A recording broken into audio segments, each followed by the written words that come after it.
जी।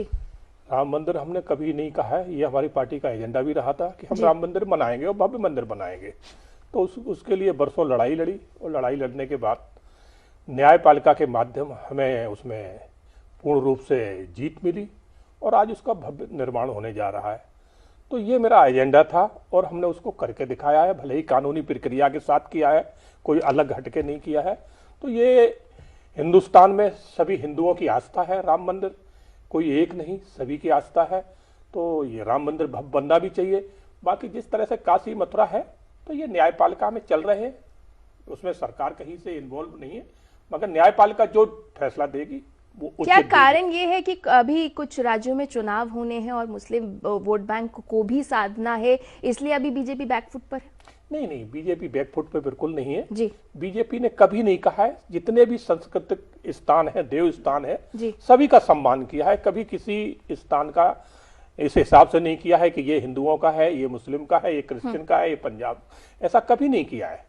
सभी का जो है ना, हमने तहे दिल से सम्मान किया है और करते रहेंगे, आज भी सबका कर रहे हैं। साथ सबके विकास की बात हो रही है, लेकिन काशी की अगर बात की जाए या फिर मथुरा की बात की जाए तो वो अभी एजेंडे में नहीं है। राघवेंद्र जी, आप किस तरह से देखते हैं इस बयान को, जेपी नड्डा के इस बयान को कि वो अभी हमारे एजेंडे में शामिल नहीं है? जिस तरह से अयोध्या को लिया गया था, लेकिन अब जब हम देख रहे हैं कि मुख्यमंत्री द्वारा ये कदम उठाया जा रहा है और ये कहा जा रहा है कि अंगड़ाई ली जा रही है, क्या संदेश देना चाह रही है बीजेपी? देखिए, मैं यही कहना चाहता हूँ, सरकार का ये बिल्कुल भी काम नहीं है कि वो ये तय करे कि मंदिर है, मस्जिद है या क्या है। कोर्ट में मामला है और कोर्ट सबके लिए मान्य है। जिस तरीके से अयोध्या में भगवान राम का मंदिर सबकी आस्था के केंद्र थे, चूंकि कोर्ट में मामला चल रहा था, लंबे समय तक उसकी लड़ाई चली और कोर्ट ने एक निर्णय दिया, वो दोनों धर्मों को मान्य भी हुआ। और इसी तरीके से मुझे लग रहा है कि जहाँ दूसरी जगह है, चाहे वो बीजेपी हो या दूसरे दल, कोई उसको उसमें न ले जाए। सभी लोग आपस में रहने वाले, हिंदू हों, मुस्लिम हों, सिख, ईसाई, भारत के सभी निवासी हैं और कोर्ट पर सबको भरोसा होना भी चाहिए। लेकिन राघवेंद्र जी, जो इस वक्त स्थिति देखी जा रही है, ऐसा लग रहा है कि हर पार्टी ने अपना अपना एक एक वोट बैंक पकड़ लिया और वो उसी को सपोर्ट कर रहा है। सबका साथ सबका विकास नारों में तो नजर आता है, या हम सबको साथ लेकर चलेंगे, ये नारों में तो नजर आता है, लेकिन जमीनी हकीकत कुछ और नजर आती है। देखिए, आप बिल्कुल सही कह रहे हैं कि बहुत सारे मामले ऐसे होते हैं, चाहे अयोध्या का मामला था, उसमें बीजेपी कोई पार्टी नहीं थी, दूसरे लोग पार्टी थे और उन्होंने उस मुकदमे को लड़ा। हालांकि जो भी भगवान राम को मानते हैं, जो निर्णय आया, सबने उसका स्वागत भी किया। नहीं, मैं सिर्फ बीजेपी की नहीं, आपकी भी बात कर रही थी, क्योंकि आप मुस्लिम पक्ष के साथ खड़े हुए नजर आ रहे हैं। ज्ञानवापी की बात अगर की जाए तो आप लगातार बीजेपी पर निशाना साध रहे हैं, आपका स्टैंड क्या है ज्ञानवापी? हमारा स्टैंड यही है कि जो कोर्ट में निर्णय होगा, कोर्ट, देश तो कोर्ट से चलेगा, संविधान से चलेगा, संविधान के तहत बिल्कुल भी नहीं चलेगा। हालांकि सबकी अपनी भावना हो सकती है और अपने अपने अनुसार सबने भावनाएं व्यक्त भी की। किसी ने कहा कि शिवलिंग है तो दूसरे ने कह दिया कि फव्वारा है। क्योंकि कोर्ट में मामला है, जो मामला सही होगा, जैसे साक्ष्य सही होंगे, कोर्ट उसी अनुसार निर्णय देगा। कोर्ट कभी भावनात्मक मुद्दों पर निर्णय भावना के अनुसार नहीं देता। साक्ष्य अगर पक्ष में होंगे तो निश्चित रूप से साक्ष्य के साथ कोर्ट भी उसी हिसाब से निर्णय करेगा। इसमें किसी पार्टी और किसी का वो लेना देना नहीं होना चाहिए। कोर्ट सबको मानना है और पहले भी सब लोग मानते रहे हैं, कोर्ट की बात है। और कोई भी मामला अगर विवादित होता है, कहीं सुलझाना होता है, अब दूसरी बात यह हो सकती है कि आपस में बैठ के सहमति करें दोनों धर्मगुरु, चाहे हिंदू धर्म के हों या मुस्लिम के हों। ठीक है, न्यायालय की बात अगर सामने आ रही है, लेकिन जो कुछ इस वक्त देखा जा रहा है तो बटा हुआ कहीं ना कहीं विपक्ष भी नजर आ रहा है। कांग्रेस का रुख कर लेते हैं। अजय जी, आपसे समझना चाहेंगे, जिस तरह से आपने ये कहा कि मंदिर का ताला किसने खुलवाया, और उसके बाद भी जिस तरह से अब चुप्पी नजर आ रही है कांग्रेस की तरफ से, क्या हिंदू वोट बैंक को साधने की कोशिश की जा रही है? एजेंडा जिस तरह से अब बीजेपी से किस तरह लड़ेंगे हिंदू वोट बैंक की अगर बात की जाए तो कांग्रेस की क्या कुछ स्ट्रेटेजी, और कांग्रेस कहां स्टैंड कर रही है इस वक्त के हालात को देखते हुए?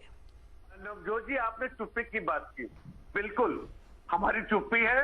हम न्यायपालिका को टकटकी लगा के देख रहे हैं कि न्याय क्या होता है, न्यायालय क्या आदेश देता है। जहां तक व्यक्तिगत भावना की धर्म के प्रति है, मेरी किसी धर्म में हो सकती है और आपकी किसी धर्म में हो सकती है, वो इंडिविजुअल है। लेकिन देश सर्वोपरि है, देश में हिंदू, मुस्लिम, सिख, ईसाई चारों हैं भाई भाई, सबको इक्वल, सबको समांतर, सबको सामान्य हमने अधिकार दिए हैं। भारतवर्ष में सोने की चिड़िया कहा जाता है भारत को। और जो न्यायपालिका करेगी नवजोत जी, कि सभी लोग जितने भी पैनलिस्ट हैं मेरी बात से इत्तेफाक रखेंगे, सबने यही बात की है कि न्यायपालिका, जब भारत का संविधान है और देश संविधान से चलता है और संविधान जो बोलेगा, हमारा लोकतांत्रिक देश है, लोकतांत्रिक व्यवस्था है, हम संविधान को मानने वाले हैं। कांग्रेस संविधान तो को अजय मानने जी, वाली उस हिसाब से तो एक्ट 1991 की बात की जाए तो सर्वे भी गलत है और ये पूरी प्रोसेस जो चल रहा है वो भी गलत है। देखिए, आपने 99 वर्षीय व्यक्ति की बात की जी नवजोत जी, हमने बड़ी सूझबूझ से बनाया था और जब इसे बनाया था पीवी नरसिम्हा राव जी ने की सरकार ने, तो बड़ी सहज से बनाया था। इसका दुरुपयोग नहीं होना चाहिए। और जहां तक कानून की बात है, और अब तो न्यायालय में है और सरकार चाहे अमेंडमेंट कर सकती है संविधान के अंदर भी, लेकिन जो हमारा सर्वोच्च न्यायालय है, जो हमारी बेंच है, जो जजेस की टीम है, वो तय करेगी इसको। तो अजय जी, ये कहना गलत नहीं होगा जब आप ये कह रहे हैं कि हमने सबको साथ लेकर ये एक्ट बनाया था और अब जो कुछ स्थिति है आपने आग बुझाने की कोशिश की थी, लेकिन कहीं ना कहीं ये आरोप लगाया जा रहा है कि बीजेपी आग लगाने का काम कर रही है। देखिए, बीजेपी कुछ भी करे, क्योंकि जी तो आज की चर्चा में मैं बीजेपी को कटघरे में खड़ा नहीं करना चाहता, लेकिन ये तय है जो 2024 के चुनाव में बीजेपी की नजर रहती है और भारतीय जनता पार्टी अपने कंधों पे नहीं औरों के कंधों पे बंदूक चलाती है। तो भारतीय जनता पार्टी को भी जैसे न्यायपालिका का पालन करना चाहिए। जैसे कैप्टन साहब ने बोला कि हम संविधान को मानते हैं, संविधान की बात करेंगे। अगर इसी स्टैंड पे भारतीय जनता पार्टी रहती तो दूध का दूध पानी का पानी हो जाएगा। ठीक है रवि जी, अब आपसे समझना चाहेंगे, सभी इस वक्त क्योंकि ये कह रहे हैं कि न्यायालय में ये बात चल रही है तो कोई बहुत स्पष्ट बात नहीं है, लेकिन जमीनी हकीकत कुछ और देखने को मिल रही है। इस बीच हम देख रहे हैं कि 1991 एक्ट का जो पर्पस था वो ये था कि देश में जो है वो शांति बनी रहे। अब एक के बाद एक जिस तरह से पेटिशन सामने आ रहे हैं तो न्यायालय के लिए भी मुश्किल हो जाएगा इन सभी पेटिशंस को सुनना भी। देखिए, आजादी से अब तक जितनी भी सरकारें रही, चाहे वो केंद्र में रही चाहे उत्तर प्रदेश में रही, कहीं ना कहीं संवेदनशील मामला होने की वजह से इसमें हाथ डालने से चूकती रही।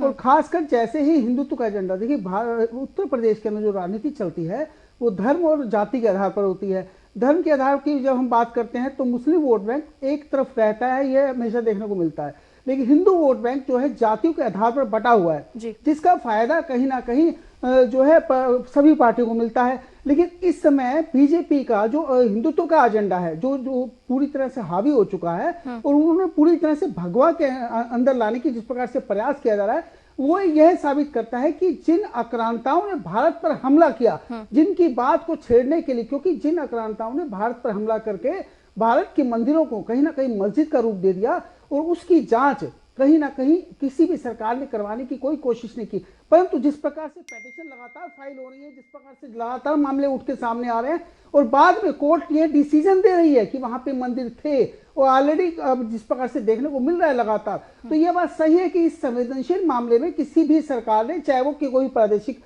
सरकार प्रादेशिक पार्टी रही हो चाहे वो राष्ट्रीय पार्टी रही हो, उत्तर प्रदेश में किसी ने आज तक कुछ प्रयास नहीं किया। परंतु अब क्योंकि मामले लगातार खुल रहे हैं, जैसे अयोध्या, काशी, मथुरा, अभी और भी खुलने बाकी हैं, मुझे लगता है यह बात देखने वाली दिलचस्प रहेगी कि अभी और कितनी जगहों पर इस प्रकार की पेटिशन फाइल 3000 की लिस्ट है रवि जी, 3000 की लिस्ट है वो, और कह रहे हैं कि कहीं, और अब तो जिस तरह से पेटिशंस को लगातार न्यायालय भी कहां तक एंटरटेन करेगी, जिस तरह से हमने देखा ताजमहल को लेकर ये कहा गया, तो कहीं ना कहीं अब देश क्या सिर्फ इन्हीं मुद्दों पर बातचीत करेगा? अधिकार है आपका। सभी पार्टियों को यह पता था कि विदेशी आक्रांताओं ने हमारे हिंदुस्तान की सरजमी पर क्या किया, लेकिन इस मामले को छेड़ने की हिम्मत जल्दी से किसी भी सरकार ने आज तक नहीं की। लेकिन अब सरकार बैकफुट पर है और यही बात मैं लगातार कैप्टन साहब से समझने की कोशिश कर रही हूँ। कैप्टन साहब, एक तरफ राज्य अगर बात की जाए तो योगी जी बढ़ चढ़कर ये बात कह रहे हैं और वो बोल रहे हैं कि 2024 की तैयारी करो, तो मतलब ये है कि अयोध्या के टाइम पर जिस तरह का माहौल था वही माहौल एक बार दोबारा तैयार किया जाएगा मथुरा और काशी को लेकर।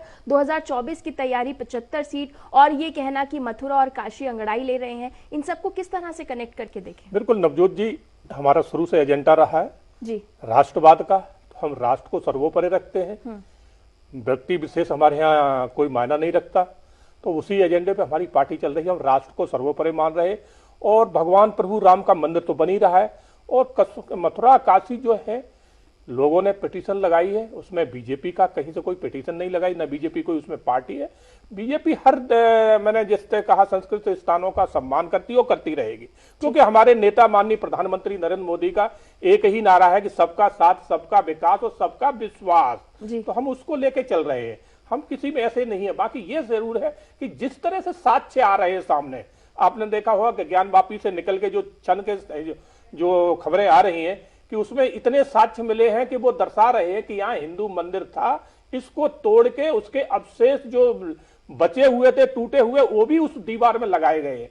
तो इनसे ये तो जाहिर होता है कि हमारे यहाँ जो आक्रांता विदेश से आए थे, तो उन्होंने यहाँ किस तरह से हिंदू मंदिरों को, हिंदू संस्कृति को नष्ट करना चाहा। तो बीजेपी चाहती है कि हमारी संस्कृति फिर दोबारा स्थापित हो, और उसमें जो हमारे दूसरे धर्म के लोग हैं उनको भी जो है ना बढ़ चढ़ के साथ देना चाहिए, कि पुरानी संस्कृति, क्योंकि अगर थोड़ा सा अगर पीछे चले जाएंगे तो आज अगर मुस्लिम समाज में ज्यादा से ज्यादा लोग हैं, उनकी अगर 3-4 पीढ़ियों पे निकल जाओगे तो पता चलेगा कि वो भी कन्वर्ट हुए हैं, उन्हें जबरदस्ती कराया गया है। तो कहीं ना कहीं इन चीजों को आपस में बैठ के मिल के बात करना चाहिए, और इस मसले को अगर प्रेम से समाज के तौर पे बुद्धिजीवियों के माध्यम से अगर हल हो जाए तो प्रेम से कहाँ हल हो रहा है कैप्टन साहब। यहाँ तो अगर मुस्लिम लीग की बात की जाए तो वो बैठकर बैठक कर रही है और कह रही है कि अयोध्या हाथ से निकल गया है, लेकिन अब और मस्जिद नहीं निकलने देंगे। तो प्रेम कहाँ है? तभी तो वो कहा जा रहा है कि अशांत कराने की जगह आप तो आग भड़काने का काम कर रहे हैं। जी नवजोत जी, हमारा उद्देश्य हरदम प्रेम से रहा है। आपने देखा होगा राम मंदिर का भी जब विषय चला था